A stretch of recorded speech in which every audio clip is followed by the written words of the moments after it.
जे शेतकऱ्यांच्या संदर्भात जे बिल विधेयक मांडलं त्या विधेयकामध्ये देशातल्या लाखो करोडो शेतकऱ्यांच्या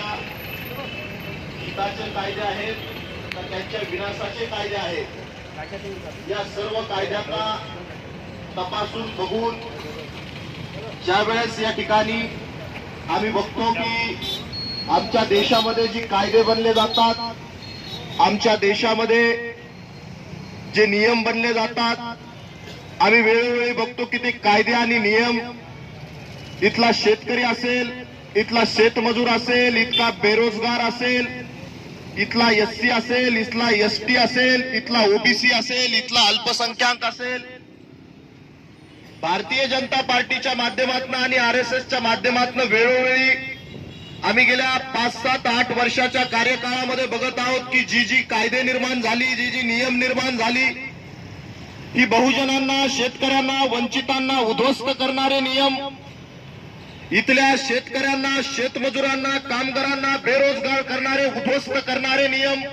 कायदे, विधेयक वेळोवेळी भारतीय जनता पार्टीच्या माध्यमातून पारित करण्यात आले। वेळोवेळी इथल्या शेतकऱ्यांना आत्महत्या करण्यासाठी प्रवृत्त करणारे कायदे निर्माण करण्यात आले। वेळोवेळी इथल्या बेरोजगारांना आत्महत्या करण्यासाठी प्रवृत्त करणारे कायदे निर्माण करण्यात आले। वेळोवेळी इथल्या बहुजनांना, इथल्या अल्पसंख्याकांना, इथल्या मुस्लिमांना, इथल्या बौद्धांना, इथल्या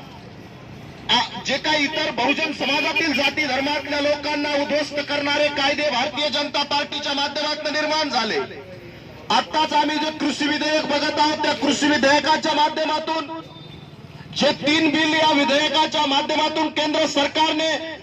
विधेयक या ठिकाणी मांडलं, त्या विधेयकामध्ये 3 कानून आहेत। त्यामधला पहिला कानून आहे की या देशातला व्यापारी, या देशातली जे मोठे मोठे व्यापारी आहेत, धनदांडगे, जे उद्योगपती आहेत, ते शेतकऱ्यांच्या मालाचा साठा आपल्या ठिकाणी, आपला साठा या ठिकाणी ते करू शकतात। म्हणजे साठा केव्हा केला जातो, आपल्या सगळ्यांना माहित आहे की ज्या ज्या वेळेस आपत्काल आहे, ज्या ज्या वेळेस कुठली तरी देशामध्ये इमर्जन्सी आहे, त्या वेळेस वस्तूंचा साठा केला जातो। परंतु सध्या अशी कुठलीही परिस्थिती नाही, सध्या कुठलाही वेळ नाही, परंतु केंद्र सरकारने तो साठा करण्याचा अधिकार कानून विधेयक आपल्यामध्ये लागू केलं।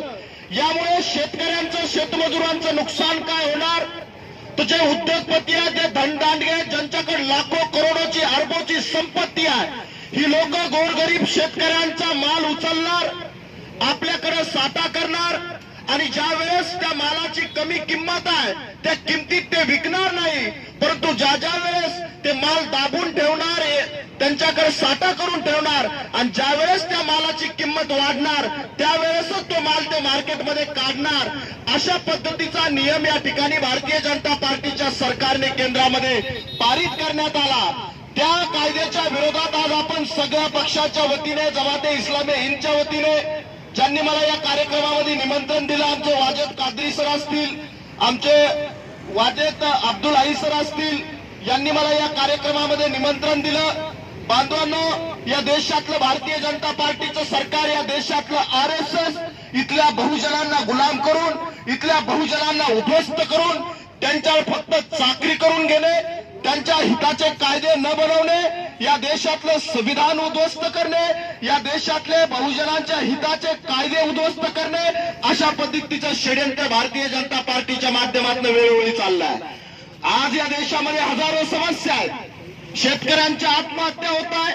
बेरोजगारांच्या आत्महत्या होत आहे, रोजगार नाही, या कोरोनाच्या महामारीमध्ये लाखो गोरगरीब जनता उपाशी मरते आहे, त्यांना एक वेळचं खायला अन्न नाही, लोकांच्या हाताला काम नाही। अशा या वेळेमध्ये याच्यावर उपाययोजना न करता शेतकऱ्यांना उद्ध्वस्त कसं करता येईल, बेरोजगारांना उद्ध्वस्त कसं करता येईल, अशा पद्धतीचे कायदे भारतीय जनता पार्टीच्या माध्यमातून देशामध्ये निर्माण होत आहेत। या कायद्याचा आम्ही सक्त विरोध करतो, या कायद्याचा आम्ही सक्त रस्त्यावर उतरून विरोध करतो। या देशातली संसद जरी मनवाद्यांची असेल, या देशातली राज्यसभा, लोकसभा जरी मनवाद्यांची असेल, परंतु या देशातले रस्ते आमच्या सर्व बहुजनांचे आहेत आणि म्हणजे शेतकऱ्याच्या हितासाठी आम्ही सर्वजण रस्त्यावर उतरू। महाराष्ट्रातल्या तमाम पक्ष आणि संघटनांना, शेतकऱ्यांना मी विनंती आणि आवाहन करतोय, ज्या पद्धतीने हरियाणामध्ये, ज्या पद्धतीने पंजाबमध्ये शेतकऱ्यांचं आंदोलन पेटलेलं आहे, त्याच पद्धतीने शेतकऱ्याचं आंदोलन आम्ही या ठिकाणी महाराष्ट्रामध्ये पेटवू, या आशा आणि विश्वासासह मी सगळ्यांचे या ठिकाणी धन्यवाद देतो. या काळ्या कानूनला आम्ही विरोध करतो, त्याचा निषेध करतो, भारतीय जनता पार्टीचा निषेध करतो, आरएसएसचा निषेध करतो आणि येणाऱ्या काळामध्ये भारतीय जनता पार्टी आणि आरएसएसच्या मनोवादी विचारसरणीला आपण उद्ध्वस्त करण्यासाठी, संपवण्यासाठी, देशातल्या या विचारधारेचा समूळ नाश करण्यासाठी आपण सर्वजण प्रयत्न कराल, या आशा आणि विश्वासासह धन्यवाद. जय भीम, जय भारत, जय शिवराय, खुदा